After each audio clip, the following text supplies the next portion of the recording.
it's a residential street in the Bronx or a subway station in Midtown Manhattan, New Yorkers feel more vulnerable tonight than they have in years. It's just a very sad situation, what's going on in New York City. I hope New York City gets better. Violent crime has been rising over the past 2 years, with crazed, unstable people in the subways and fearless teenagers with guns.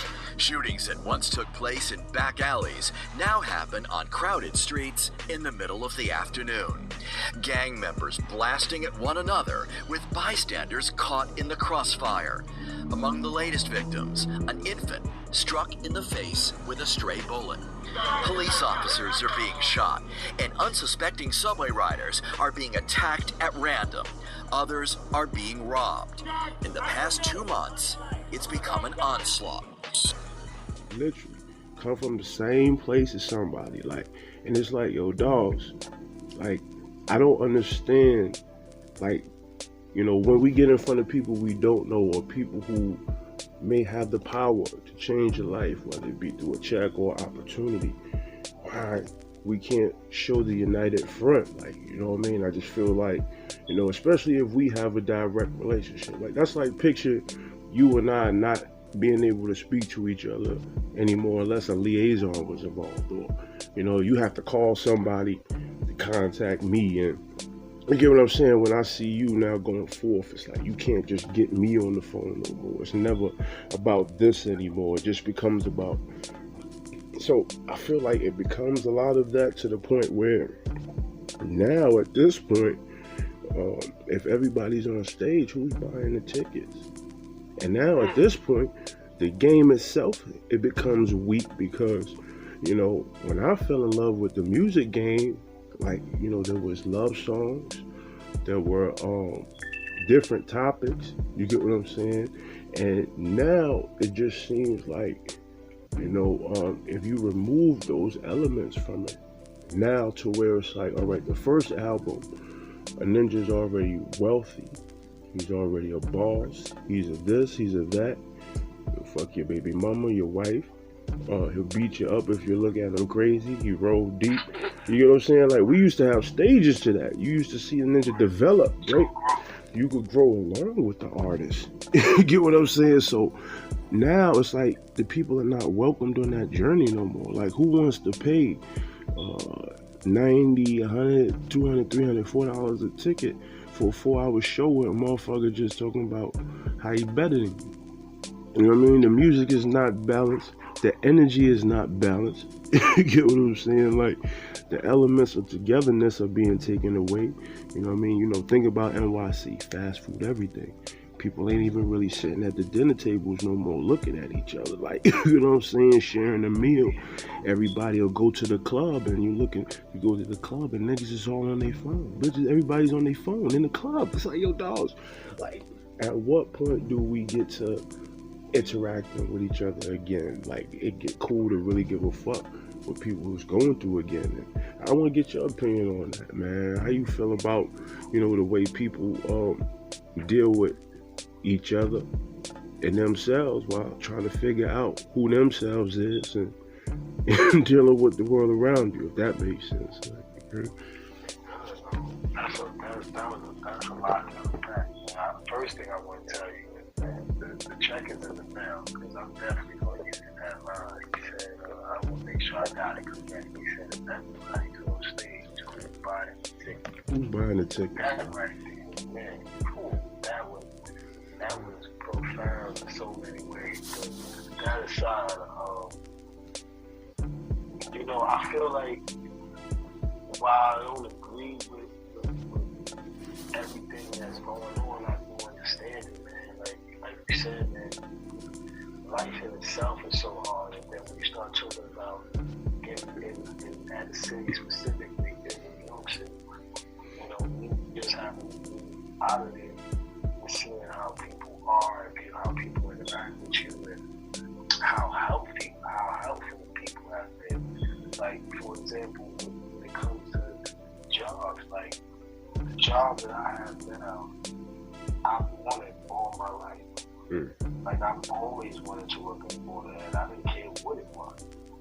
I didn't move to Maryland in 4 months, got a GED or got a high school diploma or got a college degree or received a bachelor's, associate's. I didn't receive any of that. I was the same person that I was 4 months prior and spent 35 years in New York, and it felt like I would never get that job. To where I get here, and I got it just because someone happened to be working there and was able to say, hey, my friend needs a job, there's a job opening. I filled out the application and got it. It was a city job, it was with Board of Education. Doesn't matter if I'm on the lowest part of it being a custodian. It's a career with it's a career opportunity. Job growth. Career opportunity, yeah. And with job growth. Just so the point being, I don't think the system is designed for that to happen in New York. NYC, right? Yeah, like if they tell you, they always said that to us. It's not what you know, it's who you know. But in that case, there's still so many other hurdles when you get to this point. If everybody around you, they make it. I feel like they make it like you have to be, a superstar to get an average, to get something average. I'm just asking to be a maintenance man. Let's just say that. Like now, at this point, I need such and such degrees and this and that. And not that that's wrong to say that you should, want these things for yourself. But I'm saying is you're making it hard for even for the smallest things. And it's not small because it's a job and giving you benefits. So I understand the importance of it. But at the same time, it's like I feel like they're pushing these kids into rap, into and not that rap is negative, but into something negative because it's so hard to not only get an honest buck but maintain it and then live off of it. You know what I mean? The rent, the rent, and the gas is going up, the metro card is going up, the rent is going, everything. I never understood how important that was when my mom said that. She said everything going up but my pay. I didn't understand that when I was a kid, and now I do. You know what I mean? But I'm getting less pay, and I'm getting more just by leaving this. Because the dollars are going further. That and is what we were talking about prior to getting on the podcast, which was it's a lot less things to do. Cost of living. Right. So it's like even though the movies, everything might be the same price, but it's like all the other things is not going on. You're just gonna go to work and come home. You know what I'm saying? So whereas I might want to every week go buy me a pair of new Jordans. I don't need to because those ones I bought 2 months ago are still fresh because I ain't going nowhere. Yeah. NYC definitely. They stay clean when you in the car. You ain't walking on them all the time. Yo, what is it about NYC that have a ninja out here, no sleep, just that whole mentality to where it's just like the city is something about it, man. Like people don't do that out of town, man. People that just do nothing all night. I miss it. Like, see, granted, the thing is, we getting older, so I'm appreciating being able to be quiet. At first, when I first got here, it was funny. I made a joke because I was like, I didn't feel comfortable for the first month because I didn't hear an ambulance or a fire truck. Now, granted, that's not the whole state, but that.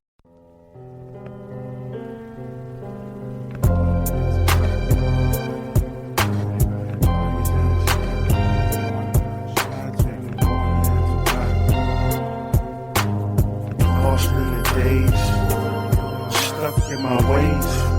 Johnny blazed off this haze, trying to maintain through the sunshine and rain. Tears, sweat, and pain, bitch, I'm quiet with this fame. No time for games. Your whole style's a shame. Juvenile and lame. My profile supreme. Raw snow supremes. Champagne wishes. Caviar dreams. I know all that glitters ain't gold like it seems. On the road to riches, bad bitches and diamond rings. Get that man on trial and probably he gon' sing. Be careful how you static, cause probably it's gon' cling. Boogeyman, killer crossover like Iverson. Murder on the melody, bada boom, bada bang. Order is Murder on the melody, bada boom, bada bang. Order is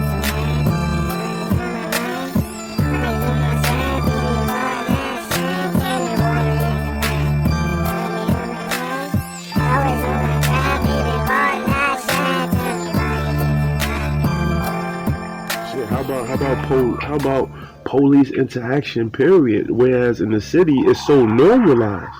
It's just normalized, just that anxiety that comes when you just happen to just be in the area and they just driving by, like that tension, that buildup is not normal, bro. Like, how about I give you a totally different perspective on police that you wouldn't have thought I was gonna get? How about that? I'm seeing police officers patrolling and saving their car. yeah.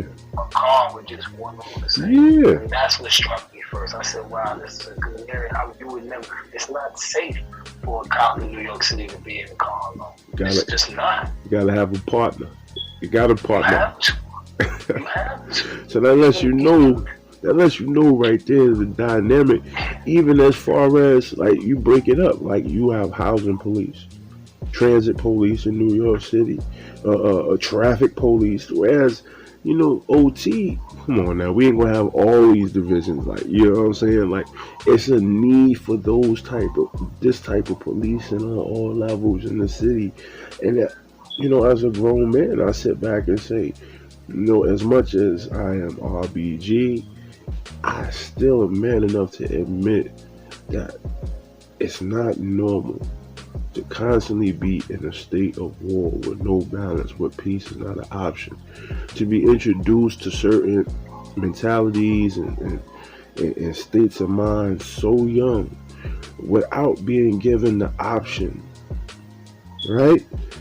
To choose doing number two. And I feel like that is the main problem. A lot of times it's like this is all we see.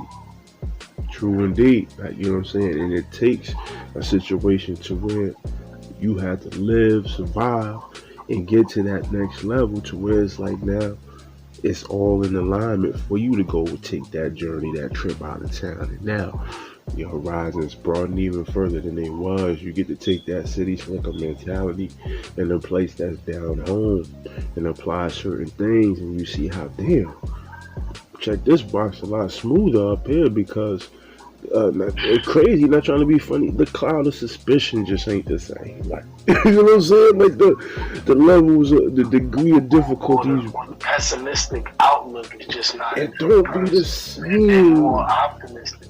You know what I'm saying? Like, I'll give you another example. Like, because we were talking about that earlier with the teachers, when we're saying the teachers are not even off there. The teachers don't even teach in the schools. I mean, in the areas, they don't live in the areas they teach. Excuse me. And at the end of the day, the same thing goes on. I'm noticing with the police officers out here. The difference is, I feel like they're more likely to treat you like a human being when you get out of state, because these officers actually grew up in this.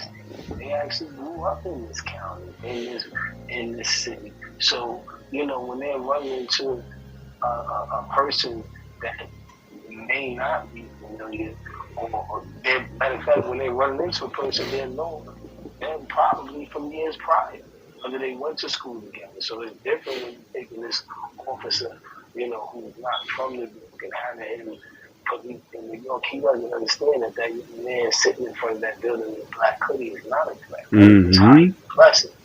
You get what I'm saying? So whereas you take you put that same person, you know, when you go out of state, and their mentality is different because they grew up in this place. So they understand, like, okay, you know, that it may not be a black hoodie, it may be, you know, orange hair. Mm. It may be something else, or a kid being gothic, but it's not so, you know, prejudging people. And I feel like they really are just, and to give the police their credit, they really are. When I left the state of New York, I realized that they're not as bad as they are in New York. You know what I mean? Mm-hmm. All cops ain't bad cops, all cops ain't good cops. But at the same time, I feel like I'm more likely to be treated like a human being here than I would be in New York. Mm-hmm. And I'm not even placing blame, because to play Listen. devil's advocate, there's times when, they put these cops in these bad positions. If I was a cop, I might do the same thing. I might not be taking a man's life, but I might judge him. And I Mm. got to get home to my family too. Mm. So, Mm. to be devil's advocate, I do. I'm not one of those people who say defund the police, because I don't need police. But I'm saying, let's teach them. Let's reteach them Mm. how to police. Let's put a little bit of, let's get out of the robotic mentality of policing, and let's put a little bit more heart and feeling into it. Mm. And Well, maybe we get to where we want to go. listen. 100% agree with you on the temperature and the difference in policing. But I will say this: I feel like this is where it's up to the people to honestly. When I say the people, I mean the taxpayers.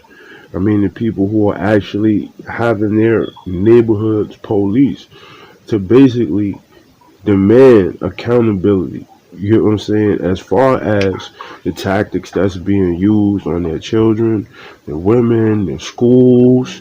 You get what I'm saying? Because like you said, you'll notice that there is different techniques and there's different temperaments when you go from a commonwealth, you know what I mean? Like south of the Mason Dixon have a lot of commonwealth states. You know what I'm saying?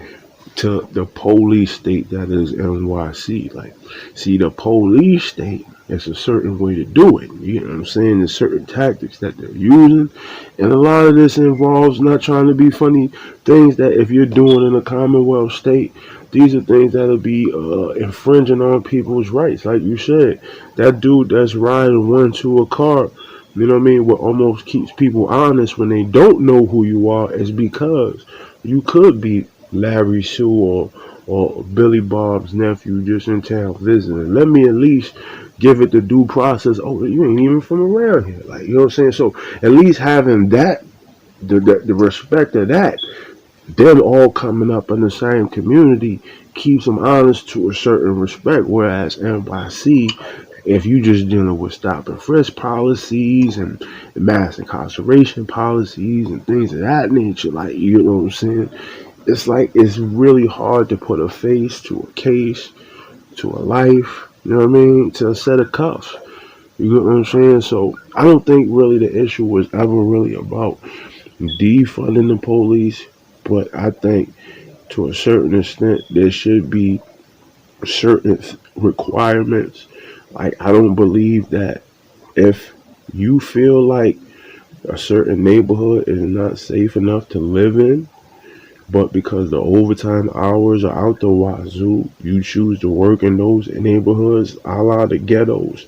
I don't think you should be having access to the overtime. Let them do their 40 hours and bounce. Let the ones who choose to live in the community and who can show and prove that they're doing other things honestly than other than police, you know what I'm saying, have access to those hours in the neighborhoods that need it the most, as opposed to just rewarding people that, if you're talking about NYC, all right, but you stay in Westchester County, or you're in Long Island, or you're coming over from Jersey, or you're coming over from Pennsylvania. So basically, you don't give a fuck what happens to Miss Lady's kids or the brother man's kids, but if that shit was to happen in the neighborhood where you was coming from, they would be outside the town hall, city hall, asking for jobs, asking for arrests, you know what I mean? Asking for the DA, the feds to be involved. So you see the levels of organization, you know what I mean, without trying to get too crazy with it. But to come back to your point, I just think there's definitely an element in New York that creates anxiety. You know what I'm saying? About, It's the what next it is. move, the next business move. Go ahead, brother. it's funny because that's not funny. That's a bad word, but it's, you know, being that you said that, that brings up a point about it brings up something I was thinking about earlier, where anytime people ask me where I'm from, and I say New York, and they say where in New York, and I say the Bronx, it's funny how people respond because of how the news portrays us. Like, and it portrays New York City one way, but like I've heard this several times being here now, but the Bronx specifically in Brooklyn is like scary. Like they like you from the I Bronx, don't know like what it is. That seems to be that's what they think about the X's BK. Like you're right. And the number one question is it really that bad? And you know, and I find myself, because again, I am New York to the heart. Anyone who knows the Knicks, Yankees, you know, Giants. I'm a Bronx there. I love the Bronx. And so I'm going to defend my Bronx. You know what I'm saying? And it's like I'm always telling them, nah, it's not that bad. Like, you know, you see what you see on the news, but you know, it's not that bad. And don't get me wrong, Yo, bro, it's gotten I'm gonna crazy. be the one to tell you this. Yo, we've been desensitized, bro. This shit is crazy. Mayor says he will be sitting down with members of the NYPD as well as the MTA and its outreach program as they try to reevaluate and see what's working, what isn't working with their current strategy underground. This as we continue to see more disturbing and violent attacks happening underground just over a week after they announced this new plan was starting to try and curb the crime underground. Overnight, though, we got our first look at the suspect who was accused of a disgusting attack on a woman just sitting down waiting for a train in the Bronx. This is 37-year-old Frank Abroka of the Bronx. He was quickly arrested after video of him smearing human waste in that woman's face was splashed all across the city. And also in court yesterday, 57-year-old William Blunt, the homeless man, was charged with repeatedly striking a woman over the head with a hammer and then kicking her down the subway stairs in Long Island City after a robbery. Surveillance video shows the final moments of 45-year-old delivery man Ziwan Yan's life before police say he was gunned down in the middle of a residential neighborhood on 108th Street in Queens Saturday around 9:30. Officers say an unidentified man shot him in the chest and took nothing, just got into a light-colored vehicle and took off. Yen's grieving widow says her husband was a hard-working father of 3. She said, "They told me your husband died. I told them they are lying. My heart broke into pieces. I told him, please stand up and come home with me." She says they had just opened a laundromat to help provide for their children. When is this going to stop? When's somebody going to do something? On Sunday around noon, 27-year-old Ronald Thomas of Glen Allen, Virginia, was shot in the head on West 102nd Street near Amsterdam Avenue. He was found unconscious inside a white Mercedes SUV with shattered windows. Neighbors at NYCHA's Frederick Douglass houses say they heard 5 to 6 gunshots around noon. Officers say the motive, likely a dispute over a woman. They from out of town. It was a spat, an argument, and then somebody came and shot him. That's all I know. Over the weekend, Mayor Eric Adams met with commanding officers from all 77 precincts to discuss the NYPD's summer violence reduction plan to fight crime. Each borough now has a violence reduction coordinator so they can deploy police and resources faster. And in 40 precincts citywide, the plan is to add more Come on, y'all. Playing Sandbox Radio. Let's go. It's like a jungle sometimes. It makes me wonder how I keep from going under. It's like a jungle sometimes. It makes me wonder how I keep from going under.